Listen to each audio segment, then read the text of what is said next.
There's no better person to take us back to the beginning, of course, than Phil Zelikow. He's the former executive director of the 9/11 Commission. Currently, Phil is the White Burkett Miller Professor of History at the University of Virginia. His work is fantastic. If you haven't read it, you all should. It focuses really on critical episodes in American and world history. He has served at all levels of government, beginning as a teacher in the Navy and a career Foreign Service officer. He's served in 5 administrations in the White House, National Security Council, Defense Department, and State Department. And Phil and I was lucky enough to work with him when he was counselor at the Department of State from 2005 to the end of 2006, where he played a really important role both in the United States work in Iraq and in Afghanistan. And of course, most relevant for today, Phil, between 2003 and 2004, directed the 9/11 Commission. Phil, thank you so much for being with us. Old friend of the Aspen Strategy Group, former director of the Aspen Strategy Group. So I want to let you have some minutes to really take it away and see how you see this in a historical context and then moving forward through these past 20 years. Thank you. Well, thank you very much, Anya. And it's great to be reunited with so many old friends, if only virtually, as we reflect back over the last 20 years. And I'm going to offer some broad reflections about these 20 years. We all have our own memories associated with the tragedy of 9/11. In my case, I can remember going to Ground Zero shortly after the attacks and noticing that awful pungent smell of the place, as if the terrorists had opened up some special sulfurous path to hell.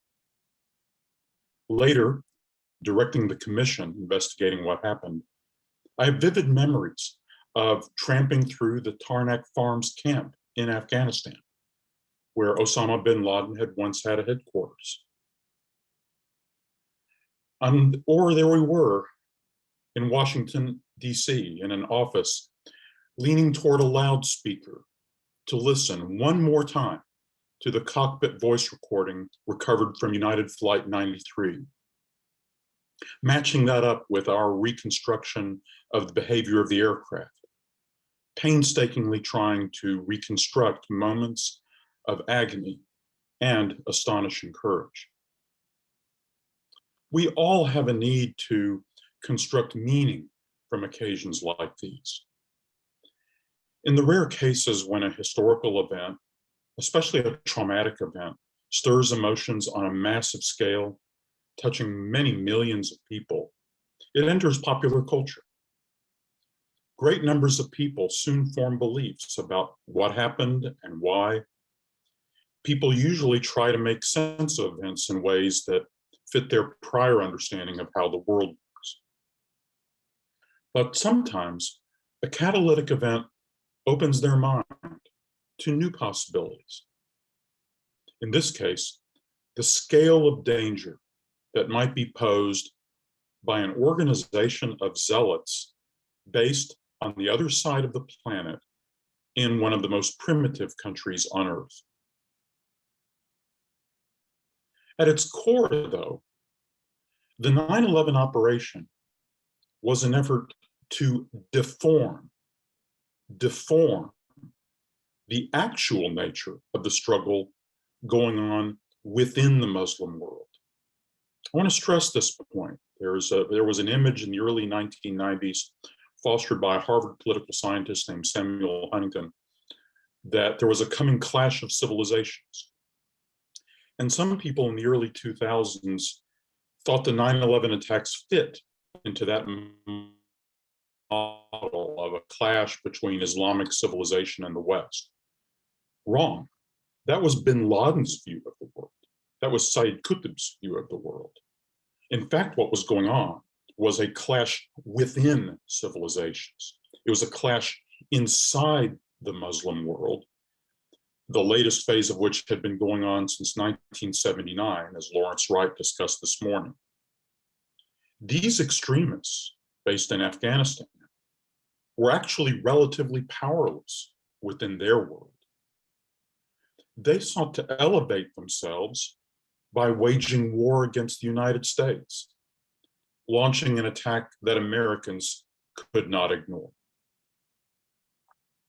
In that sense, they were successful. That success was meant to elevate their faction of violent Islamists in their local struggles for cultural power. But every characterization of this war that reinforces a United States versus Islamist picture actually then diverts and distracts from the main story. Consider for a moment the different faces that the Muslim world has presented to the globe.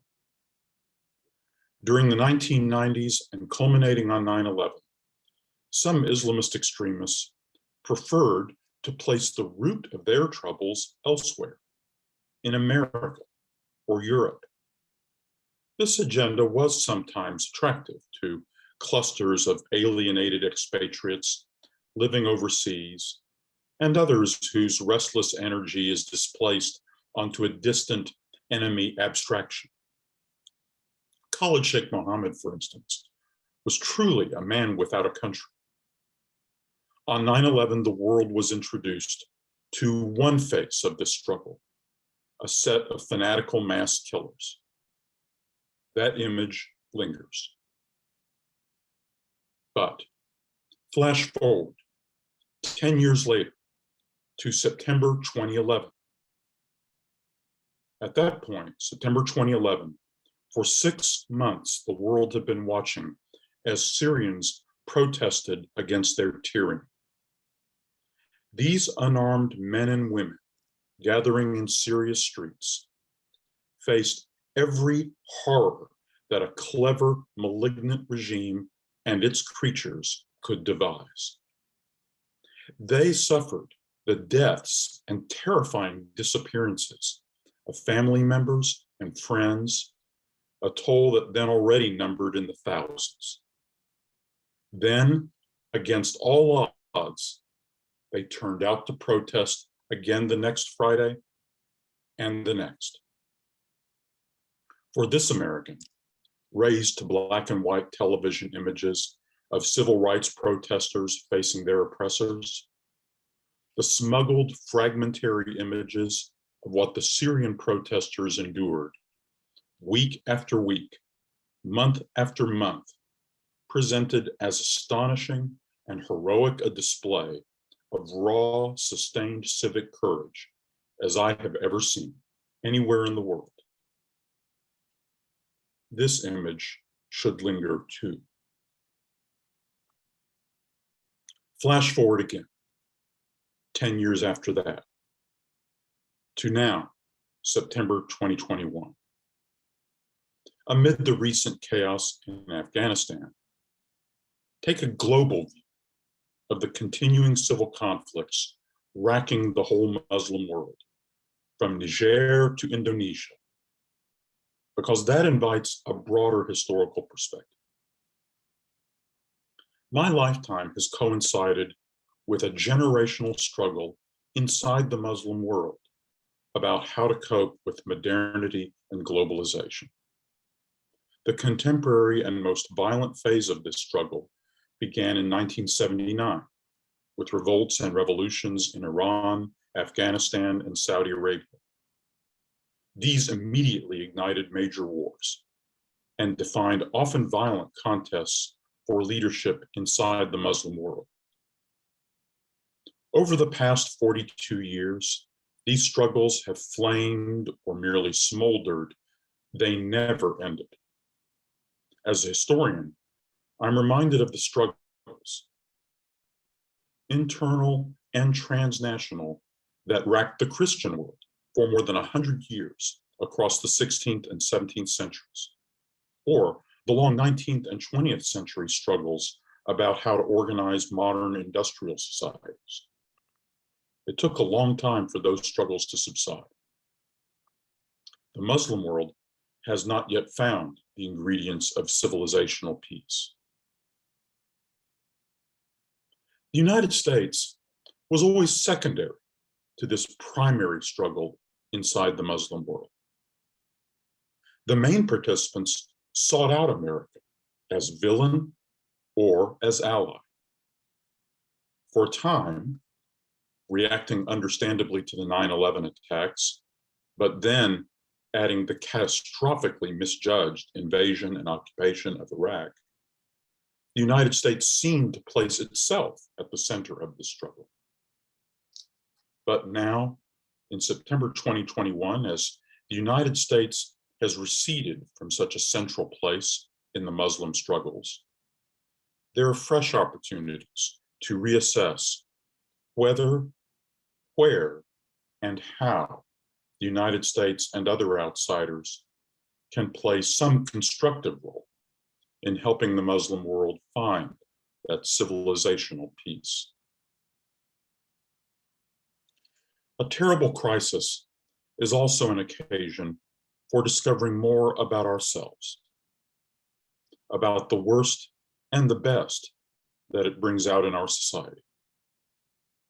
We saw that Americans can produce the war crimes, symbolized by the 2003 abuses of prisoners at Abu Ghraib. And Americans produced the daring professionalism displayed by Abbottabad, the May 2011 operation that killed bin Laden. Thus, we can use the anniversary of 9/11 to reflect once again on who we are, about who we can be when our society confronts violent extremism. Before the 9/11 attack, there was a classic paradox in thinking about the terrorist danger. I think of it as a paradox of prevention, a paradox of prevention. As the 9/11 Commission observed in its 2004 report, quote, "It is hardest to mount a major effort while a problem still seems minor. Once the danger has fully materialized, evident to all, mobilizing action is easier, but it then may be too late," close quote. Al-Qaeda was most vulnerable in the years before 9/11. But before the catastrophic scale of the potential threat was manifest, massive action to counter it, like serious US military efforts against the Afghan sanctuary, seemed so disproportionate as to be inconceivable. This was a genuine paradox. It did not have an easy or obvious solution. That pre-9/11 paradox of prevention about the Islamist danger is long gone. It now applies to other problems, like the global response to the pandemic danger. A different kind of paradox has now taken its place. A paradox of adjustment. A paradox of adjustment. The danger of global Islamist terrorism is greatly reduced from what it was on 9/11. Yes, an attack could still happen at any time. A really large-scale gun massacre, like that in Mumbai in 2008, or in Norway in 2011, not Islamist, by the way, or Paris in 2015, originating out of Syria, but mainly involving French and Belgian citizens. Those kind of gun attacks are another obvious danger, and any attack will be publicized sensationally. Thus, any president who downplays the danger, trying to right-size the enemy and put the danger into a more normal proportion, invites humiliation if there is an attack. If there is no attack, public acts of reassurance invite an unwanted doling of concern. For both these reasons, the cultural momentum of 9/11 rolls forward. The result in 2021 is the public image of the enemy that the Commission described in 2004. Quote, Al-Qaeda and its affiliates are popularly described as being all over the world, adaptable, resilient, needing little higher level organization, and capable of anything. The American people are thus given the picture of an omnipotent, unslayable hydra of destruction. Close quote. The paradox of adjustment is that efforts to right-size, to normalize a reduced risk seem too risky. Yet the reality is that the most serious threats are posed by a relatively tiny number of people, fewer in number and less well organized than the production crew of any one of Hollywood's larger films. A handful of deluded people derive most of their power not from their strength or the power of their ideals. They get their power from us, from our society and our culture. This paradox of adjustment also is genuinely tough to solve. If there is a way out, it may just be a gradual process of the kind that has slowly unfolded during the last 10 years. A catalytic event noticed by many millions, like the death of bin Laden in 2011, has been helping politicians to turn the page. Contemporary societies will remain vulnerable to the abilities of even a few people to do terribly disruptive things. As the January 6th assault by American extremists on the US Capitol illustrated so well, that feature of our age is not unique to the danger posed by Islamist fanatics. A principal function of 21st century government will be to manage a process of healthy adjustment to the kinds of risks that are endemic to this generation, developing more systemic and transnational defenses to more systemic and transnational threats, which include other kinds of transnational criminal organizations. At the cultural level, a process of adjustment includes adjustment to failures, for there will be failures.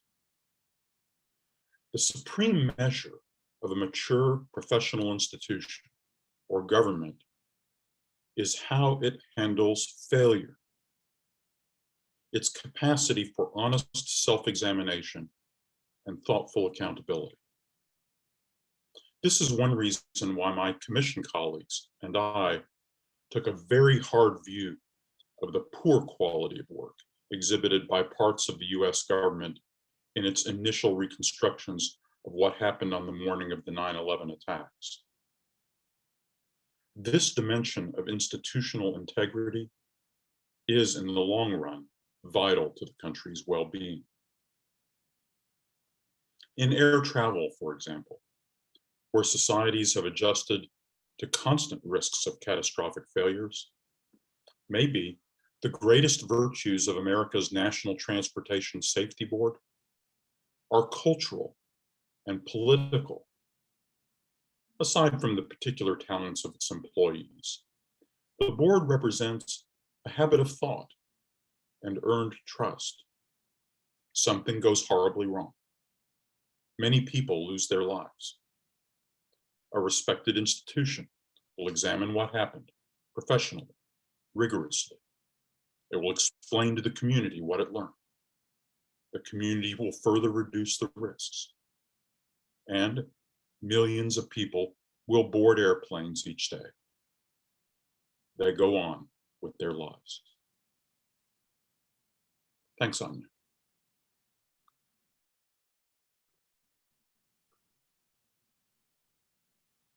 Thank you, Phil. That was a great reflection. And I think it's particularly important to reflect on these issues because the last few weeks we've been so incredibly self-critical. Let me just ask you to go back to your time as executive director of the 9/11 Commission. And you talked a little bit about what we learned from it, but can you say a little bit about, in the last 20 years that we've been prosecuting this war on terror, what do you think has gone well? Well, the obvious thing that has gone well is the whole point of the 20-year effort was to keep America from suffering another catastrophic attack. And that's been entirely successful. If you had told people in October 2001, a couple of weeks after the attack, it's like, here's the spectrum of success in counterterrorism. And you said, the scenario in which America does not suffer a single catastrophic attack by violent Islamist extremists for 20 years would have been at the very upper bounds of that spectrum of possible success. It would have been like the maximum possible. And actually, if you had asked people 20 years ago whether they thought that could be achieved, generally everyone, oh, no, that we could never be that good. Right. That's a very important point. It's kind of a useful reflection, of course, amid all the concerns. So the core goal of the war against the violent Islamist extremists by the United States government has been attained well beyond the best expectations the US government had in the weeks and months right after 9/11, when their nerves were constantly being jangled by threats. And indeed, they were so anxious that it created an atmosphere of risk that led to the catastrophic escalation of the war in Iraq. What's even more remarkable about the achievement, in a way, is we unnecessarily expanded the war in these different ways and have still been able to maintain this record of relative defense of the United States. The most serious Islamist attack of the last 10 years occurred in 2015, 2016 in Europe, in Western Europe, in Paris and Brussels. That's right. And that originated mainly from their own citizens who had been trained in Syria, not in Central Asia. A problem that, by the way, persists today. And a problem, by the way, against which Europeans are mainly taking the lead, not the United States. That's right. Can I just double down on that a little bit, because it's such an important point that's really getting lost. You had access to all of the intelligence during the time that you were in the State Department. Much of those things are public now. Give us some idea of the attacks that we believed were likely to happen that were averted. Oh, well, there were many attacks that were prevented. I think that as we look back on it now, and by the way, Foreign Affairs has a good piece on this by Nellie LaHood. Peter Bergen has a good new book out that summarizes his work on bin Laden over the years. Al-Qaeda, original Al-Qaeda, was increasingly a spent force from about 2006 on. And then about 5 years later, bin Laden himself was killed. There are Al-Qaeda remnants here and there, but they're not nearly as serious. The Islamic State has mainly supplanted it. The Islamic State, Khorasan, which is in Afghanistan, which carried out the attack on Kabul airport, is dangerous. The good news is that if the United States wants to fight the Islamic State Khorasan, it's going to have to get in line. Right. Because the Taliban are deadly enemies of the Islamic State. First thing they did when they got to Kabul was pull a captured leader of the Islamic State out of jail and kill him. Mm-hmm. So the Taliban want to get them. And by the way, every single neighboring state of Afghanistan wants to get them. Right. So as I say, we'll have to get in line if we want to fight them.